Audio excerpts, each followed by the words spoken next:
How's it going, everyone? This is Connor R with Angling North, back here for another video, and today I'm going to teach you how to tie a really simple streamer for bull trout. This is tied with all pretty simple materials, but what I have in the vise already is a size 2 Mustad Apex streamer alpha point hook and a large or 6mm or 1/4 inch fluorescent pink cone head. And the next thing that I'm going to do, I'm going to take some .015 lead-free wire. I'm just going to wrap some onto that hook. And there's a certain way that I like doing this to help seat the bead a little bit better. I like to wrap back on it. It also adds just a little more weight. Then you're just going to want to break that off and push it up with that bead. It's pretty simple, and the next thing you're going to do is you're going to use your thread of choice. I'm using a red 3/0 or 220 denier uni thread because it's strong and good for some of these bigger flies. I'm just going to try to cover up that lead wire the best I can. Then I'm going to cut off that excess because, I mean, could try to break it, but I would say it's not worth it. And the next thing you're going to need is some rabbit fur. I'm using Hairline Magnum rabbit strips in white. You're just going to tie your thread back to the start of that bend.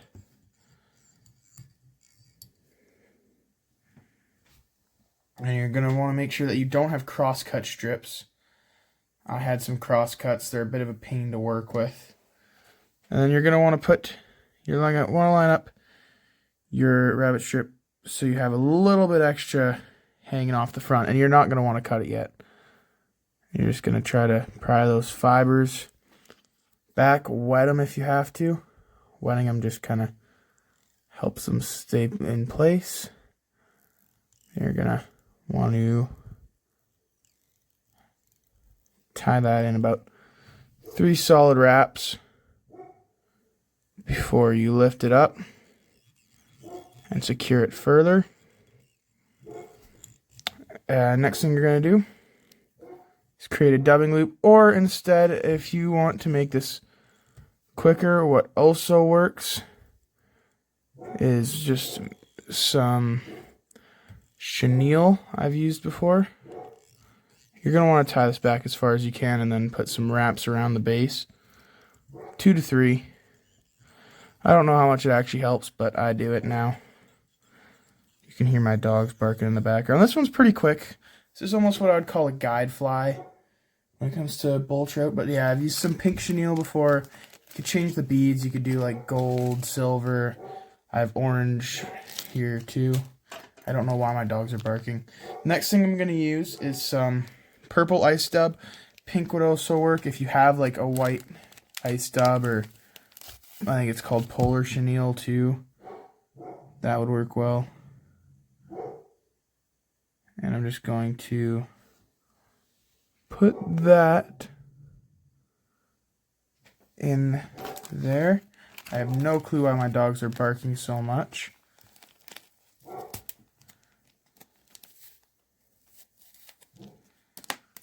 I'm just going to keep putting this in. This is just to create a nice buggy little underbody.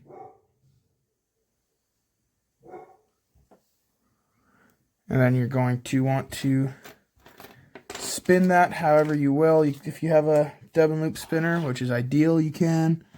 I am pretty basic. I don't have a dub and loop spinner yet, but I've been tying more big flies, so I need to get one.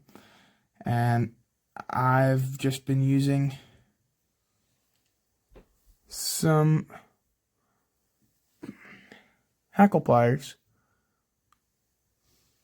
And you're just going to want to make sure you kind of pluck that out a bit, And dub and brush it out if you want. That's pretty well plucked out. In fact, some of that is barely on there. But now you're just going to want to wrap it. This is really awkward to do because what's right in front of the fly is my TV. And my phone is between me and the fly. So this is kind of awkward. We just want to make sure you, oh my bad, pull that back. For fly tying, I still like to use my phone despite the fact that I have a new Osmo Action 5 Pro camera. This is the second one I've tied of these today. Just going to want to keep wrapping this.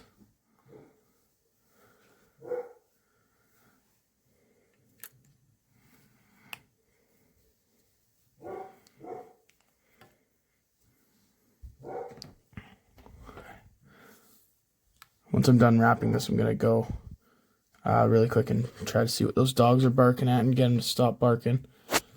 Once I have this successfully locked in, I'm just going to cut that excess thread. And I'll be right back. Alright, I stopped recording. I was just about to go stop them from barking, and they stopped barking right as I stopped recording. And the next thing you're going to want to do now that I'm back is pull your rabbit strip over top and then tie it in, and then grab your scissors and cut off the little excess. I just like to have a bit of an excess so that if you use dubbin or chenille and it kind of changes the length a little bit, it makes it a little bit easier to have that extra just in case.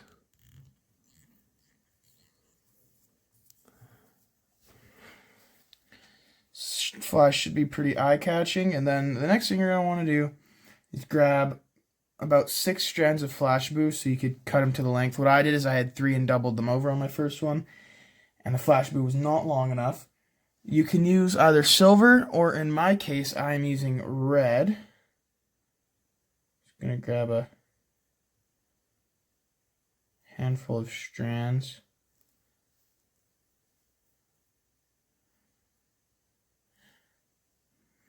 I have no clue how many strands this is right here, but it's like 5. I've got my strands. How many do I got? It's 4 strands right here. You're just going to want to bring them here and wrap them in. Pretty simple.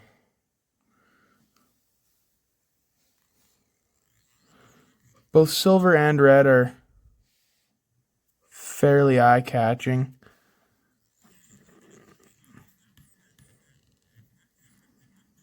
You just want to make sure that that head's all nice and wrapped securely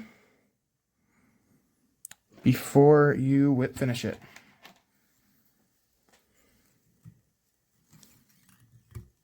Ooh.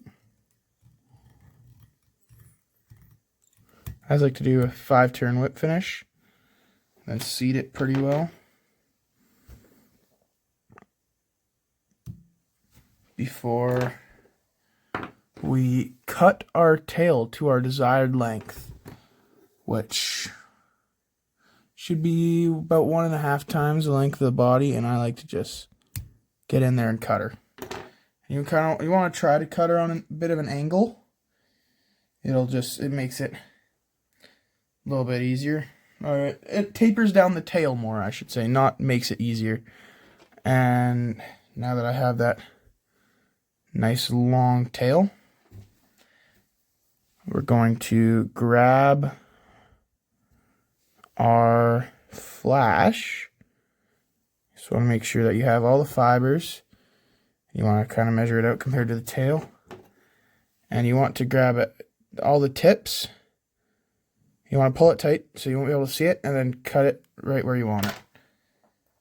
So I've got that fly how I want it.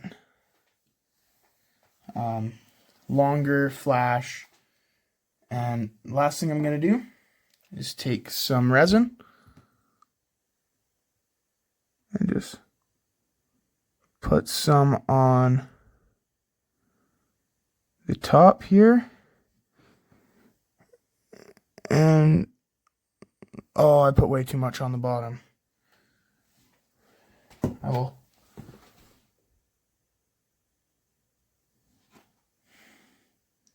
There we go. I think I dealt with that well enough, actually.